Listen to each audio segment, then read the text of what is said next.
Good morning, good afternoon, and good day wherever you may be joining us from. Welcome to another edition of Sales TV Live. Today, we're unlearning old school hunting techniques and replacing them with AI.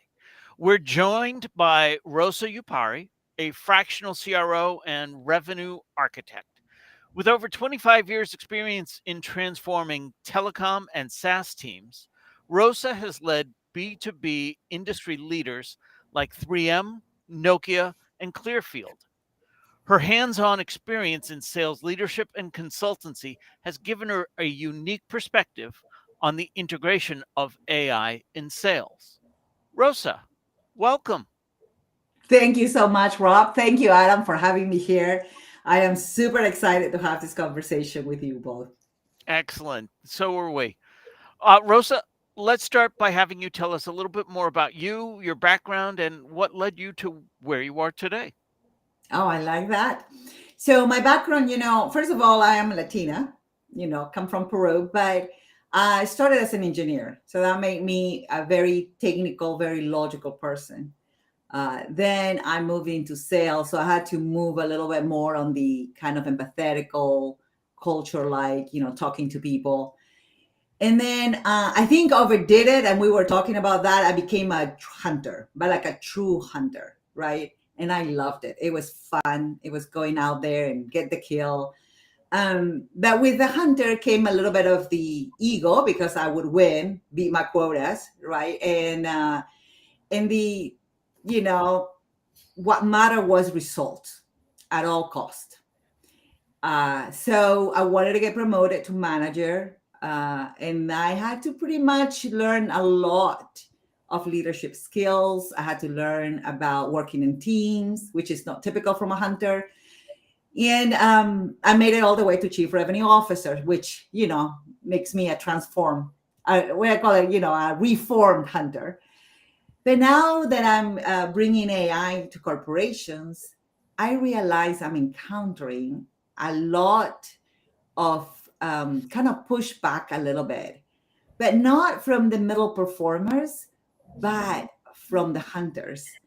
Because, we don't need anything except for our raw hands. And so uh, it's made me passionate to say that AI starts with the human behavior and not with a tool. And so I am so thankful that you're giving me the opportunity to have that conversation with both of you. Awesome. Thank you very much for that. Well, that's So that's the right answer, isn't it, Rob? So we can just draw it to a close there. there we go. Thank Absolutely, you all for you've joining us. nailed it. So, Rosa, I want to lay the foundation for today's conversation. What do you mean when you refer to old school sales tactics? Well, the all sales school tactics is one that is driven by gut, by instinct, right? We talked about hunters. It's very instinctual. It's I am going to close next month. Why? I don't know. I just know it. I'm going to do it. And so it's very instinctual. It's very relational. So we bond quickly with our customers. And we do it with the conversation, with the way we approach, with the listening, right? And all that is the best part, like the fantastic part. But then there is the other part where the old school brings, you know what, I don't need any more training. I've been able to be successful since the way I am. The other old school is I don't need CRM because listen, I have it all in my head. I know that the customers, I know when they call, very Erin Brockovich, let me know. I don't need any paperwork, right? And then technology is for people that need technology, but we've been able to close without it, right? And the typical is I don't need a manager. I don't need technology. I don't need to be writing reports. I'm bringing you results, and that should be enough. And so every old school is bringing results, but not being able to adapt to the new organizations, new technology, new everything. So, but it works. So, kind of hard to debate with that, right? Yeah, well, that was my next question, really. It works. So, why should I replace what's working and instead leverage AI? Right. That is the key question. So one of the things that I learned, it was hard for me to answer that question before, but I started to implement AI techniques in different companies. And I discovered something very interesting, Rob. And it was that the ones that adopted AI were able to elevate their sales skills, right? The middle performers, the kind of what we call, I don't know if it's still allowed to be called, but like the farmers, the good collaborators, the team players, right? They were able to really elevate their skills by using AI because they used the AI to take care of all the menial tasks that they had to do. And they were able to improve the skills that the hunters have. But here's the key. Now the hunters, which were top of the line, right? Now they're going to have to compete with this middle of the road players that are using AI to their advantage. And what I'm saying is, if you would only use AI as a hunter, I think it would be unbeatable. I mean, it's like, imagine the lone wolf, not against the machine, but with the machine. I mean, I don't know if you can picture that in your head. It's like, wow, I don't even want to be in front of that team, right? And so that's just what I say. And they're like, tell me more about that. And so they finally, I feel like I've picked a little bit of an interest in them. I think what you said at the beginning of that was really interesting. That I'm a lone wolf. I'm a hunter. I go out. I'm making my number. What else have you? You can't really criticize that. Well, I'm making my number today, Right. but it's like what's going to happen to tomorrow. And one of the things that I thought again was really interesting about what you said was that AI should be there to support the menial tasks, the tasks that you don't want to do or you don't have time to do, or the repetitive tasks. And certainly I think that one of the things that we see, not necessarily in our work, but when we look out across the marketplace, what we see is that AI is seen as some kind of magic wand that you wave. We're going to get AI and it's going to turn it on and it's going to deliver a constant stream of quality leads. And then all of these people are going to be buying and the phone will start ringing and I won't need a sales team anymore. I'm just going to need some order takers. And that's a dream that is so far away from reality, because I think what people forget is that sales is still a very personal thing. Why are you going to listen to me when I speak? Because you like me. Why are you going to like me? Because I've invested time in you. And this idea that the AI is going to go out there and do all the work and I'm just going to pick up the phone and go, so you're interested in buying, is delusional behavior, isn't it? Very delusional behavior. And I'm glad you say that, because one of the things that I comment in my talk is that, if people ask me, are the salespeople going to be here 5 years from now or 10 years from now? When you're thinking 2034, like I can't even imagine what 2034 is going to bring, because I remember the difference between 2014 to 2024. It was huge. It's almost as scary to think about what 2034 is going to bring. But one of the things I say is probably a lot faster than that. If you're a salesperson that are a price seller, a transactional, a person, here's the feature, here's the price, thank you for the order situation. The ones that believe they're sales, but they really product sells itself, situation, they are going to disappear. Yeah. Because an AI, they can ask better questions. They can pull up more technical information. They can match the need a lot better. They work 24/7.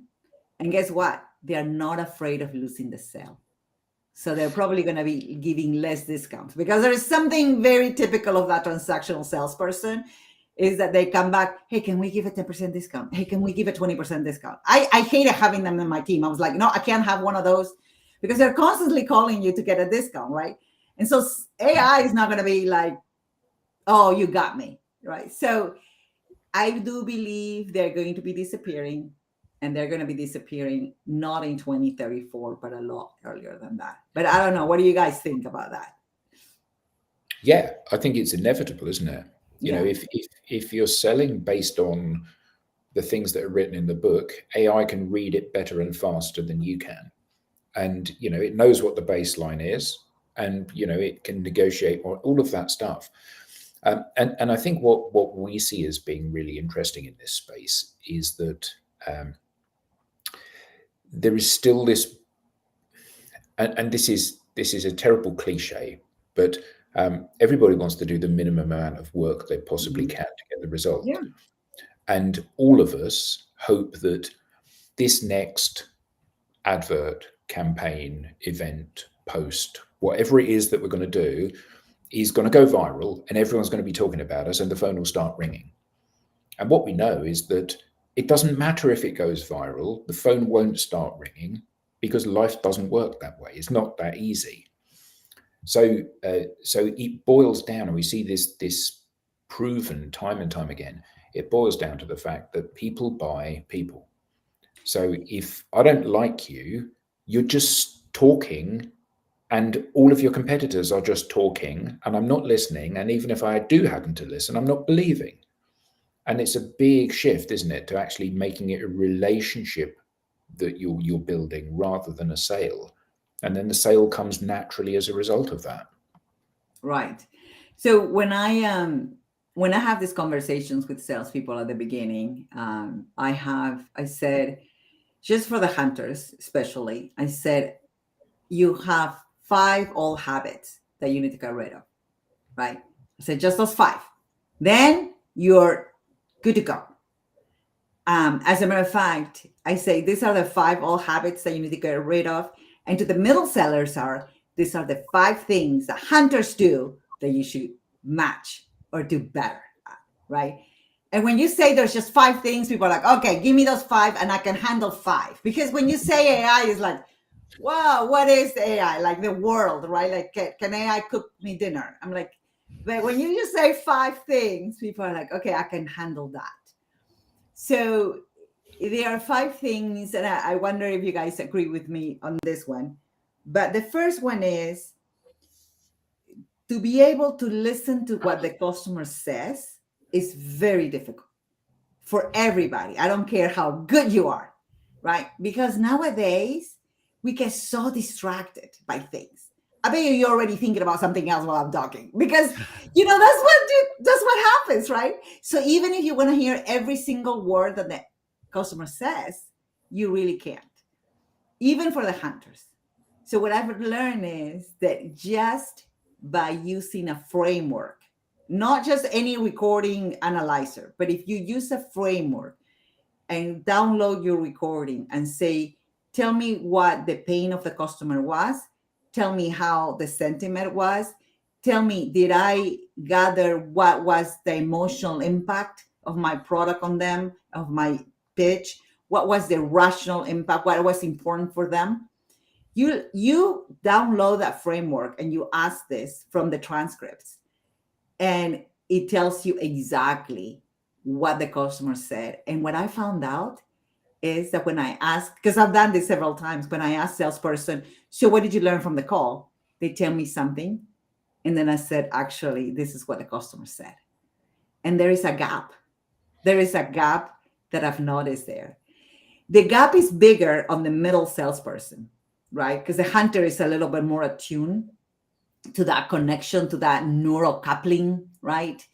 But that alone, if you give this to the hunter, if you tell the hunter, listen, these were the feeling tone words that the customer used, they can be unstoppable, because now they're like, I'm going to use that. And they know how to use it, right? So you're just sharpening them. Like they're using it as a tool to just sharpen what they already have innate.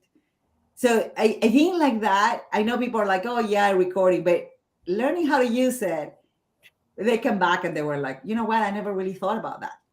So that was one of the big difference that they understood. about, something AI can do. What do you guys think? I'm just wondering what else you're using AI for. Uh, How is AI helping the salespeople? Because I heard you say it's still about relationships. The AI is working on the mundane. How are you incorporating AI?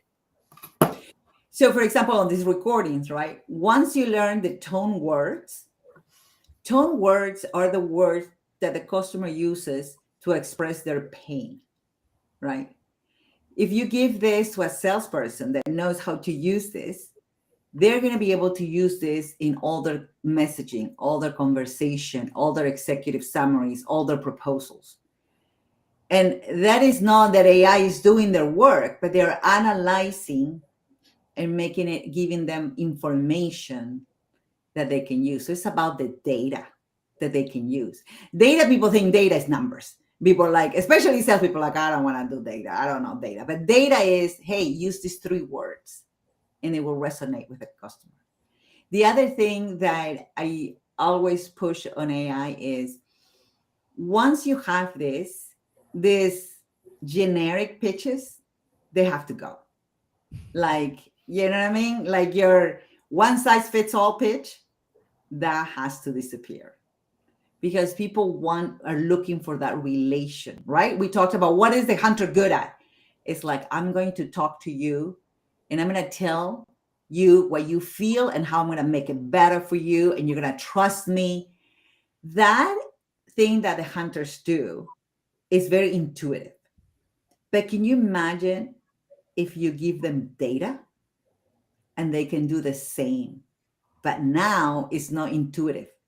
Now it's the combination of intuition with, hey, this is what the pain says, and this is what you ask the same questions. What's your pain? What's your impact? What's your time? What's your urgency? Now your pitch is completely driven or written around the words that you heard from the customer. I think that's really, really powerful because anyone that's been in sales knows that there's a difference between a fun meeting and a good meeting. So a fun meeting is, yeah, I really got on well with Rosa. We certainly had a rapport and there was some chemistry there. She's definitely going to buy from me. And a good meeting is, I had a meeting with Rosa. It went really well. These are the next steps, and she's going to buy on this date. And I think that one of the problems, because we're all human, one of the problems is that the chemistry that there is in the meeting is not necessarily a good barometer for whether or not the customer is ready to buy or wants to buy your product. And the nice thing, and you referenced this earlier with AI in the transactional type sale, the thing with AI is that it's not emotional about this stuff. Mm-mm. So it can say, this is what you heard, this is what they actually said, this is what you think the message was, this was the actual message. And actually, if you lean towards that and you gravitate to here's what the message is, you can then take action to work with that, can't you? Rather than work with your own biases or preconceptions. That is exactly what I say. We all have narratives because we all lived a life, right? We all want to sell. So we transform what the customer says. And I don't know why I do it, because sometimes when people say that the customer said is completely different, sometimes I don't know if you had the experience that you walk out of a meeting and you're with marketing or you're with technical support or whatever. You 3 come out of the meeting and I'll be like, okay, we didn't get that sales. And Mark is like, you're kidding me? They were shaking their head. They were smiling. They were like asking questions. And I'm like, that's not it. And so the 3 of us had a completely different opinion about what the customer was going to do in the same meeting. And it used to frustrate the heck out of me. But now with AI, there is like a very objective, not even opinion, is like, this is what's happened, right? It reminds me of the old adage, there are 3 sides to every story, yours, mine, and the truth. Absolutely. Absolutely. That is true. And when you present this to the salespeople, right? Like, this is what you said, like, and they're like, it's like this light bulb hits them and they're like, okay, so this is what we need to do. And so their attitude changes, their strategy changes. You can see how suddenly they can see a clear path of what are the next steps, like you're saying. That for a salesperson, for a hunter, that's again, there is less opportunity to make a mistake. Let's put it this way. So, leveraging AI in this context, how will AI change the role of sales managers? Oh, I like that. I tell you, that is one of the biggest changes I'm going to see. So, Rob, have you ever been in sales and then your manager calls you for your one on one and your manager says, I know you're laughing, right? You're like, so how are the week? Good.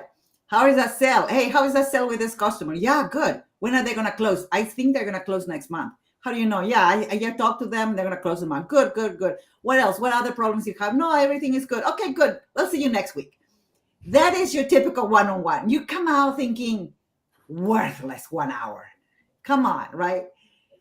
And because they're asking you the same questions, they can look at the CRM, but wait, the CRM is not good because the hunter didn't fill out the CRM. And so they ask you the same questions 3 times. One in the one-on-one, one in the pipeline review, and then another one to tell you why you haven't gotten the CRM. So the managers are completely in the dark because you don't tell them anything during the one-on-one. They can't rely on CRM, right? And now they have to create a message to their superiors. And so they're constantly stressed out. But now with AI, it's very good. I actually talked to one of them yesterday and I run reports. We call them, I use a lot of the SPICE methodology. So I run a lot of the SPICE reports in 4 different scripts from 4 different countries. And I said, this is a diagnosis of how your salesperson are running sales calls. And I said, they didn't ask the sales. They weren't prepared. They did the power. Okay, they found the pain. This guy only does emotional. It was so easy to analyze and diagnose. And the sales manager says, oh my gosh, I need to talk to them about being able to ask the right urgency questions, critical event, compelling events. And now they actually are using data to help the salesperson to work on the skills that they need to work on instead of just, what's up? What are you doing? Why haven't you sold? You need to sell more. And that is so, I have to think that the only time I've seen a one-on-one using data is saying, hey, you're 50% short in your month. What are you going to do? I'm going to sell more. Okay, good. Great conversation. Bye. That's the only time I heard data. I mean, do you guys agree or what? Actually, I've heard data in these reviews in terms of quantity, but never quality. Mm-hmm. For example, oh, you made an average of 50 calls a day, but we're looking for 80 calls a day. Quantity. But that did not in any way evaluate the quality. If I could make 20 calls a day, but it resulted in 20 meetings, isn't that much better? But we haven't had the ability to measure the quality of those contacts. And now we do. Now we do. Rosa, just like that, we're out of time. What? I I know. told you this was going to be a problem, Adam. Didn't we say this before? This has been great. How can people learn more about you? Where can they get in touch with you? Well, you can find me on LinkedIn at Rosa Yupari, or I have a website, www.rosayupari.com, and Yupari spells Y-U-P as in Peter, A-R-I. So rosayupari.com. And you can contact me through there, or rosa at rosayupari.com. Excellent. Thank you. We now have a newsletter. Don't miss an episode. Get show highlights, beyond the show insights, and reminders of upcoming episodes. You can scan the QR code on screen or visit us at SalesTV.live and click on newsletter. This has been another edition of Sales TV Live. On behalf of the panelists and everyone at Sales TV, to our guest, Rosa, to our audience, thank you all for being an active part of today's conversation.